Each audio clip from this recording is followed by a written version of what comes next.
Friends எல்லோரும் நல்லா இருக்கீங்களா? நானும் நல்லா இருக்கேன். ஹாப்பியாக இருங்க.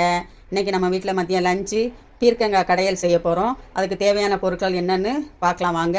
செய்முறையும் பார்க்கலாம். இப்போ நம்மளுக்கு தேவையானது ஒரு 1/4 கிலோ பீர்க்கங்காய் பொடியாக கட் பண்ணி வச்சுருக்கேன்.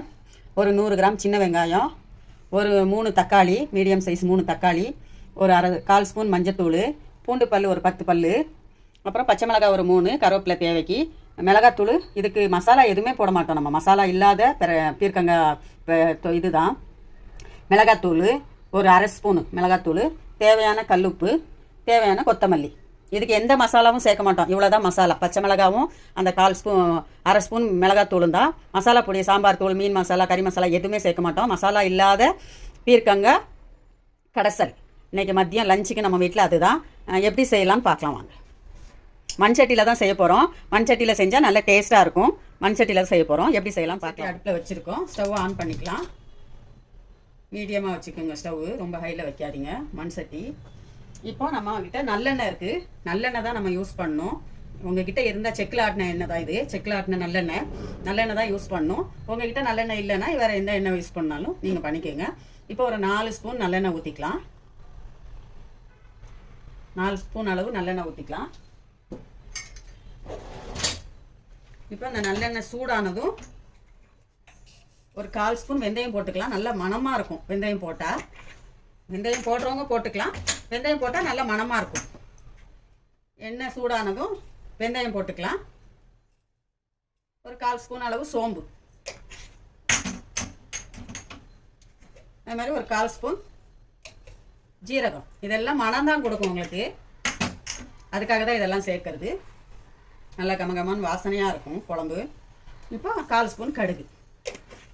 இது நல்லா வெடிக்கணும்.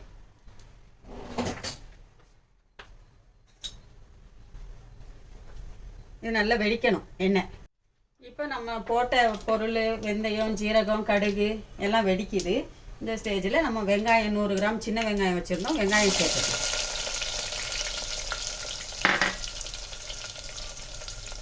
அதிலே கருவேப்பிலை, பச்சை மிளகாய் சேர்த்துக்கலாம்.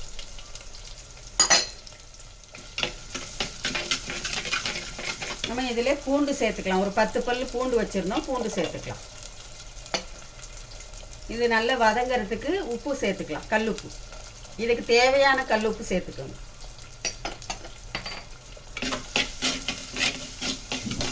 இப்போ இது நல்லா வதங்கணும். வெங்காயம் நல்லா வதங்கி வரணும்.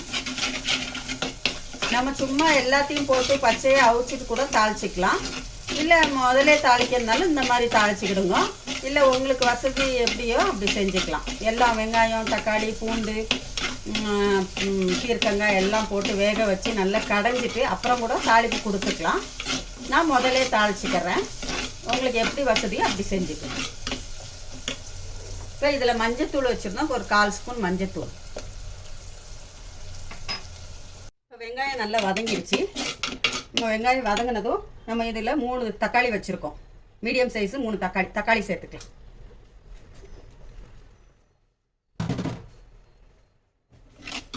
தக்காளி நல்லா வதங்கணும்.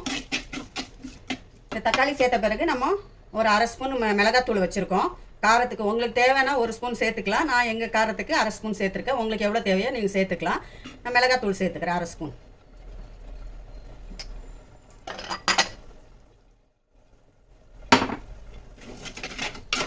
இந்த தக்காளியும் நல்லா வதங்கணும். இந்த தக்காளி கூட நம்ம பீர்க்கங்காவும் சேர்த்துக்கலாம்.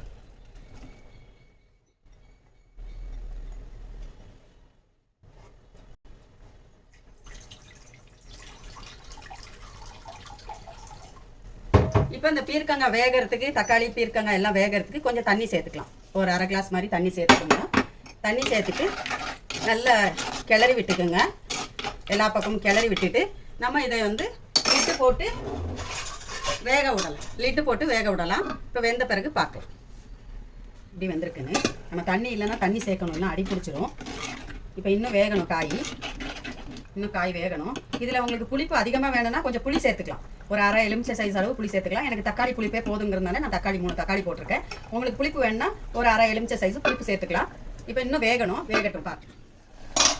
காய் ஓரளவு நல்லா வெந்துருச்சு. இதுக்கப்புறம் ஆறின பிறகு நம்ம மத்து வச்சும் கடைஞ்சிக்கலாம், மத்து வச்சு கடைஞ்சிக்கலாம். இல்லைனா நீங்கள் மிக்சியில் க்ரஷ் பண்ணலாம், சும்மா கிரைண்ட் பண்ணலாம். ரிவர்ஸ் பண்ணி கிரைண்ட் பண்ணிக்கலாம், மத்துலேயும் கடைஞ்சிக்கலாம். இல்லை சூடாறினதும் பிளெண்டர் கூட போட்டுக்கலாம்.